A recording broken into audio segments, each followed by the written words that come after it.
പുറങ്ങ് കാലത്തിന്റെ ദിനവരി പട്ടികയിൽ രേഖപ്പെടുത്തപ്പെട്ട പ്രൗഢമായ ഒരു ചരിത്രത്തിന്റെ പാരമ്പര്യം അവകാശപ്പെടാനില്ലാത്ത ഒരു പ്രദേശമാണ്. എങ്കിലും കാലത്തിന്റെ സ്പന്ദനങ്ങൾ ഹൃദയത്തിലേറ്റുവാങ്ങി മാറ്റത്തിന് ദാഹിക്കുന്ന ഒരു മനസ്സ് ഈ ഗ്രാമജീവിതത്തിൽ പ്രകടമാണ്.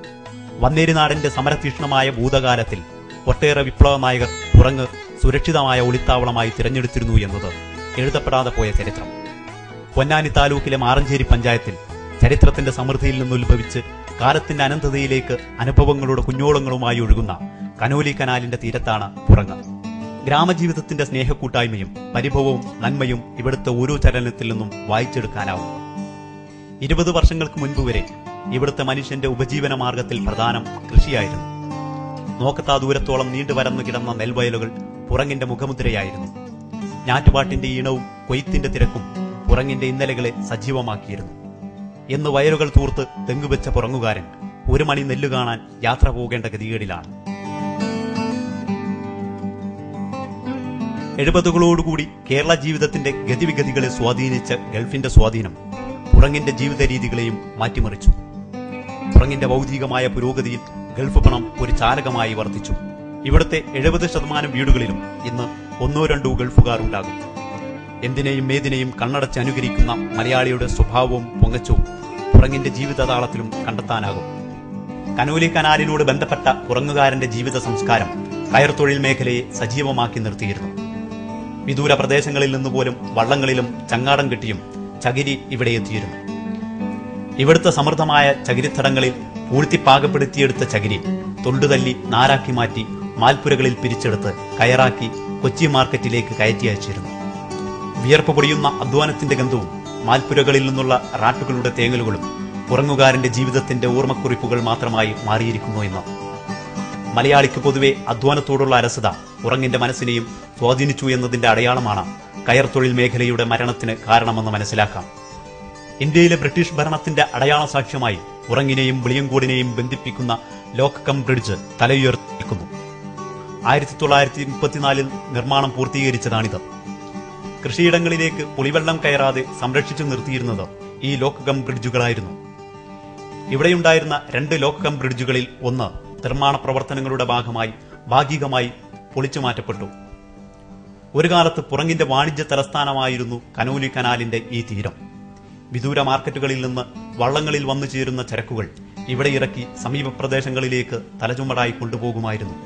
കനാലിലൂടെ ഒഴുകിയെത്തുന്ന വള്ളങ്ങളെ കാത്ത് ഇവിടെ രാപ്പകലുകളുടെ വ്യത്യാസം മനുഷ്യൻ മറന്ന ഒരു വസന്തകാലമുണ്ടായിരുന്നു. ഇന്ന് വർദ്ധിച്ച സൗകര്യങ്ങളുടെ വേഗതയിൽ കനാലിന്റെ തീരം ഇന്നലെയുടെ അടയാളങ്ങൾ പോലും ബാക്കിവെക്കാതെ തരിച്ചു നിൽക്കുന്നു. ഒട്ടേറെ കാർഷിക സമരങ്ങൾക്കും കുടികിടപ്പ് സമരങ്ങൾക്കും ഈ മണ്ണ് ആവേശോജ്വലമായ നേതൃത്വം നൽകിയിട്ടുണ്ട്. പൊതുവെ കമ്മ്യൂണിസ്റ്റ് ആഭിമുഖ്യമുള്ള പുറങ്ങിൽ 1970കളിൽ തന്നെ ജ്ഞാനോദയം എന്ന പേരിൽ ഒരു വായനശാല ആരംഭിച്ചു.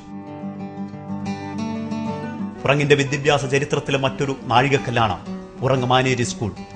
വിഷവൈദ്യനും മനുഷ്യസ്നേഹിയുമായ മാനേരി ബാപ്പുട്ടി ഹാജിയാണ് സ്കൂളിന്റെ സ്ഥാപകൻ. ഒരു വിഷവൈദ്യൻ എന്ന നിലയ്ക്ക് വിദൂര പ്രദേശങ്ങളിൽ പോലും പേരെടുത്ത അദ്ദേഹം ഒരു തികഞ്ഞ മതേതരവാദിയായിരുന്നു. പുറങ്ങിന്റെ ഇന്നലെയിലെ ഏറ്റവും വേദനാജനകമായ മറ്റൊരനുഭവമാണ് പഴമക്കാർ ഇന്നും ഭീതിയോടെ ഓർക്കുന്ന നടപ്പുദീനത്തിന്റെ കാലം. കോളറ സംഹാര താണ്ഡവമാടിയ ആ നാളുകളിൽ പുറങ്ങിൽ വിലപ്പെട്ട ഒട്ടേറെ ജീവിതങ്ങൾ പിടഞ്ഞു വീണു പൊലിഞ്ഞു. ഒട്ടേറെ കുടുംബങ്ങൾ നിരാലംബരായി. പൊതുവെ സാധാരണക്കാരും ഇടത്തട്ടുകാരുമാണ് ഇവിടത്തുകാരിലധികവും. ഹിന്ദു മുസ്ലിം മൈത്രിക്ക് ആദ്യകാലം മുതൽ തന്നെ പുറങ്ങുകാർ പ്രാധാന്യം നൽകിയിരുന്നു. ഓണവും പെരുന്നാളും അവർ ഒന്നുപോലെ കൊണ്ടാടി. മതമൈത്രിക്ക് വെല്ലുവിളി ഉയർന്ന സാഹചര്യങ്ങളിലെല്ലാം മനുഷ്യത്വം ഉയർത്തിപ്പിടിച്ചവർ മറ്റുള്ളവർക്ക് മാതൃകയായി. അവരുടെ പ്രാർത്ഥനകളിൽ നേർച്ചക്കാരും പ്ലാക്കാട്ടമ്മയും ഒരുപോലെ നിറഞ്ഞു നിന്നു. ജാതീയമായ ഉച്ചനീചത്വങ്ങൾ പുറങ്ങിന്റെ ഭൂതകാലത്തിലും കറുത്ത പാടുകൾ തീർത്തിട്ടുണ്ട്. എന്നാൽ സംഘടിത വിപ്ലവ പ്രസ്ഥാനത്തിന്റെ നവോത്ഥാന പ്രവർത്തനങ്ങളാൽ ആ ദുരവസ്ഥയും ഈ മണ്ണിൽ നിന്ന് ഇല്ലാതായി എന്ന് ആശ്വസിക്കാം. പുറങ്ങിൽ ഇന്നൊരു ചരിത്ര സ്മാരകമായി നിലനിൽക്കുകയാണ് പുന്നക്കൽ തറവാട്. 1954 പണി പൂർത്തിയാക്കിയ ബ്രിട്ടീഷ് മാതൃകയിലുള്ള ഈ ബഹുനില കെട്ടിടം പണി കഴിപ്പിച്ചത് പുന്നക്കൽ കൃഷ്ണൻകുട്ടിയാണ്. ഈ കെട്ടിടത്തിന്റെ പണി പൂർത്തീകരിക്കാൻ ഏറെ വർഷങ്ങൾ വേണ്ടി വന്നു എന്നാണ് അനുഭവസ്ഥരുടെ സാക്ഷ്യപ്പെടുത്തൽ. പുറങ്ങിൽ ഒരു നാടുവാഴിയുടെ പദവിയുണ്ടായിരുന്ന കൃഷ്ണൻകുട്ടി പുറങ്ങിന്റെ പിൽക്കാല ജീവിതത്തിൽ ഏറെ സ്വാധീനം ചെലുത്തിയ വ്യക്തിത്വമാണ്.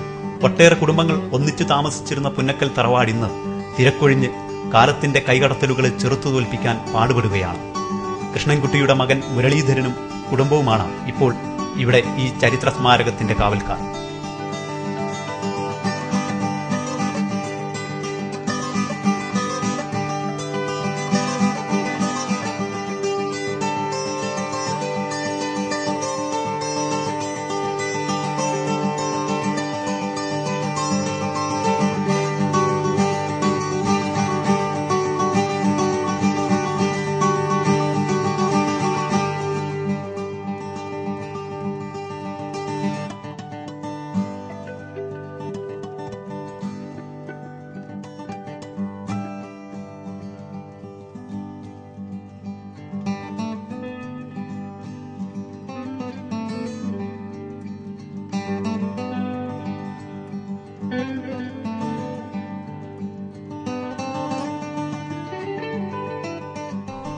കേരളീയ വാസ്തുശില്പകലയുടെ ഉത്തമ മാതൃകയാണ് തെഞ്ചേരി തറവാട്.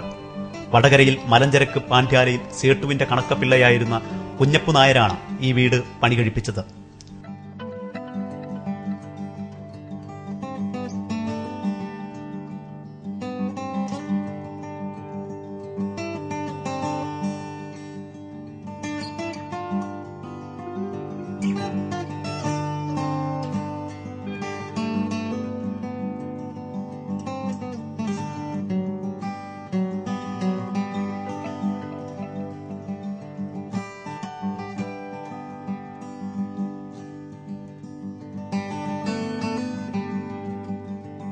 പുറങ്ങിന്റെ ചരിത്രത്തെ സജീവമാക്കി കടന്നുപോയവരിൽ പ്രമുഖരാണ് സഖാവ് അച്ചുവേട്ടൻ, സഖാവ് P K Aramukhan, K P Thuppunni, Punnakkal Gopi, Karuveettil Pokkuhaji, Kakkolli Govindan, Thencheri Appunair തുടങ്ങിയവർ. ഐതിഹ്യങ്ങളും നാട്ടുപുരാണങ്ങളും കെട്ടുപിണഞ്ഞു കിടക്കുന്ന കഥയുടെ ജൈവാംശമുള്ള പുറങ്ങിൽ ഭക്തിയുടെയും വിശ്വാസത്തിന്റെയും തീർത്ഥസ്ഥാനമായി നിലനിൽക്കുകയാണ് പുറങ്ങ് പ്ലാക്കാട്ട് ശ്രീ ഭഗവതി ക്ഷേത്രം. ഈ ക്ഷേത്രത്തിന്റെ പഴക്കത്തെക്കുറിച്ചോ ഇത് ആര് സ്ഥാപിച്ചു എന്നതിനെക്കുറിച്ചോ വ്യക്തമായ തെളിവുകൾ നൽകുന്ന ആധികാരിക രേഖകളോ അനുഭവസ്ഥരോ ഇല്ല. എന്നാൽ കേട്ടറിവുകളുടെ പിൻബലത്തിൽ ഈ ക്ഷേത്രത്തിന് നൂറ്റാണ്ടുകളുടെ പഴക്കമുണ്ടെന്ന് മനസ്സിലാക്കാൻ സാധിക്കും. ക്ഷേത്രോൽപത്തിയെക്കുറിച്ച് പരക്കെ പ്രചാരമുള്ളൊരു വിശ്വാസം കവളങ്ങാട്ട് തറവാട്ടിലെ ഒരു കാരണവർ ഒരു യാത്ര പോയി വരുമ്പോൾ ദേവിയെ പുറങ്ങിൽ കൊണ്ടുവന്ന് കുടിയിരുത്തി എന്നാണ്. ആ കാരണവരെ ഇവിടെ ഗുരുമുത്തപ്പനായി ആരാധിച്ചു വരുന്നുണ്ട്. ഇപ്പോഴും അമ്പലത്തിന്റെ ഊരാഴ്മ സ്ഥാനം കവളങ്ങാട്ട് തറവാട്ടുകാർക്ക് തന്നെയാണ്. തലമുറകളുടെ നോട്ടപ്പിശക കൊണ്ട് ജീർണാവസ്ഥയിലായ ക്ഷേത്രവും ക്ഷേത്രപ്പറമ്പും കവളങ്ങാട്ടുകാർക്ക് കൈമോശം വന്ന് ക്ഷേത്രത്തിന്റെ അവകാശം ചെറായി പണിക്കന്മാരുടെ കൈകളിലെത്തി. പുരോഗതിയുടെ തിരുവട്ടം അകന്നു നിന്ന ആ കാലത്ത് നിന്ന് കാക്കൊള്ളി രാമുട്ടിയുടെ നേതൃത്വത്തിലുള്ള ജനകീയ കമ്മിറ്റി അമ്പലത്തിന്റെ നടത്തിപ്പ് ഏറ്റെടുത്തു. അതിനുശേഷം കാക്കൊള്ളി ഗോവിന്ദൻ, പെലക്കുന്നത്ത് കുട്ടായി, കാണിശ്ശേരി അപ്പുനായർ, കെ പി സുബ്രൻ തുടങ്ങിയവരുടെ നേതൃത്വത്തിലുള്ള കമ്മിറ്റിക്കായിരുന്നു ക്ഷേത്രത്തിന്റെ നടത്തിപ്പ് ചുമതല. ഈ കമ്മിറ്റിയുടെ നേതൃത്വത്തിൽ ക്ഷേത്ര പുരോഗതിക്ക് ആവശ്യമായ പല പ്രവർത്തനങ്ങൾക്കും തുടക്കം കുറിക്കാൻ സാധിച്ചു. എന്നാൽ അതിനുശേഷം വന്ന പല കമ്മിറ്റിക്കും തങ്ങളുടെ മുൻഗാമികളുടെ പാത പിന്തുടരാനാവാതെ പോയി. ജീർണാവസ്ഥയിലേക്ക് കൂപ്പുകുത്തിക്കൊണ്ടിരുന്ന ക്ഷേത്രത്തെ വീണ്ടും പ്രതീക്ഷയുടെ വഴിവിളക്കു കാട്ടിയത് പുന്നക്കൽ രാജൻ മാസ്റ്ററുടെ നേതൃത്വത്തിൽ രൂപം കൊണ്ട കമ്മിറ്റിയായിരുന്നു. പുറങ്ങ് പ്ലാക്കാട്ട് ശ്രീ ഭഗവതി ക്ഷേത്രത്തിന്റെ പുരോഗതിക്കായി പല ഘട്ടങ്ങളിൽ സേവനം നൽകിയവരിൽ പ്രമുഖരാണ് അധികാരത്ത് ശ്രീധരൻ നായർ, കോണക്കൽ കുഞ്ഞുകുട്ടൻ നായർ, കവളങ്ങാട്ട് നാരായണൻ, പെലക്കുന്നത്ത് ദാസൻ, ആട്ടേപ്പറമ്പിൽ വാസു തുടങ്ങിയവർ. ക്ഷേത്രത്തെ ഇന്ന് കാണുന്ന അവസ്ഥയിലേക്ക് മാറ്റിയെടുത്തത് പെലക്കുന്നത്ത് ഗംഗാധരൻ പ്രസിഡന്റും കാക്കൊള്ളി ജനാർദ്ദനൻ സെക്രട്ടറിയും കാക്കൊള്ളി ശ്രീധരൻ ഖജാൻജിയുമായ 16 കമ്മിറ്റിയുടെ പ്രവർത്തനമാണ്. ക്ഷേത്രാങ്കണത്തിൽ നടന്ന താമ്പൂല പ്രശ്നവിധി പ്രകാരം പഴയ ശ്രീകോവിൽ പൊളിച്ചുമാറ്റി പുതിയ ശ്രീകോവിൽ നിർമ്മിച്ചു. തിടപ്പള്ളി പുതുക്കിപ്പണിതു. ഉപദേവകളായ സർപ്പം, അധർമ്മസർപ്പം, രക്ഷസ്, ഗുരുമുത്തപ്പൻ, ഗണപതി എന്നിവയ്ക്ക് കോവിലുകൾ പണിത് പുനഃപ്രതിഷ്ഠാ ചടങ്ങുകൾ നടത്തി. ഭീമമായ തുക ആവശ്യമുള്ള ഈ പ്രവർത്തനങ്ങൾക്ക് നാട്ടുകാരുടെയും വിദേശത്തുള്ള വിശ്വാസികളുടെയും അകപഴിഞ്ഞ പിന്തുണയുണ്ടായിരുന്നു. ക്ഷേത്രത്തെ പുരോഗതിയുടെ വഴിയിലേക്ക് കൈപിടിച്ചുയർത്തി പുറങ്ങുകാരന്റെ ചിരകാല സ്വപ്നം സാക്ഷാത്കരിച്ച ആ കമ്മിറ്റി തന്നെയാണ് ഇപ്പോഴും ക്ഷേത്രഭരണം കൈയാളുന്നത്. സർവാഭീഷ്ടവരദായികയായി ഭദ്രകാളി സാത്വികഭാവത്തോടെ കുടികൊള്ളുന്ന പുറങ്ങ് പ്ലാക്കാട്ട് ശ്രീ ഭഗവതി ക്ഷേത്രം ഭക്തമനസ്സിൽ ആത്മനിർവൃതി നൽകുന്ന പുണ്യഭൂമിയാണ്. പുറങ്ങുകാരനെ വിളിച്ചാൽ വിളിപ്പുറത്തെത്തുന്ന അമ്മ സാന്നിധ്യമാണ് പ്ലാക്കാട്ട് ഭഗവതി. മറ്റു ക്ഷേത്രങ്ങളിൽ നിന്ന് വ്യത്യസ്തമായി ക്ഷേത്രോത്സവത്തിന് എഴുന്നള്ളിപ്പ് ആരംഭിക്കുന്നത് ഞാറപ്പാടത്തെ ആലിൻചുവട്ടിൽ നിന്നാണ്. ഇവിടെ തലമുറകളുടെ അനുഭവമുള്ള ഒരാൽമരമുണ്ടായിരുന്നു. ഇപ്പോൾ ആ ആൽമരം നിലം പതിച്ചു. പുറങ്ങ് പ്ലാക്കാട്ട് ക്ഷേത്രവും ഈ ആലും തമ്മിൽ അഭേദ്യമായ ബന്ധമുണ്ടെന്നാണ് പറയപ്പെടുന്നത്. കവളങ്ങാട്ട് കാരണവർ പുറങ്ങിലെത്തിച്ച ഭഗവതി വിശ്രമിച്ചിരുന്നത് ഈ ആലിൻ കൊമ്പിലായിരുന്നു അത്രേ. ഇപ്പോഴും ക്ഷേത്രത്തിൽ എന്തെങ്കിലും അശുദ്ധി സംഭവിച്ചാൽ ദേവി ഈ ആലിൻ കൊമ്പിൽ വന്നിരിക്കുമെന്നാണ് വിശ്വാസം. പുറങ്ങിന്റെ മനസ്സിന്റെ നന്മയുടെയും സൗഹൃദത്തിന്റെയും അടയാളമായി ഒരു നിമിത്തം പോലെ പ്ലാക്കാട്ട് ഭഗവതി ക്ഷേത്രത്തിൽ നിന്ന് ഒരു വെളിപ്പാടകലെയാണ് ആരാമുറ്റം ജുമാ മസ്ജിദ്.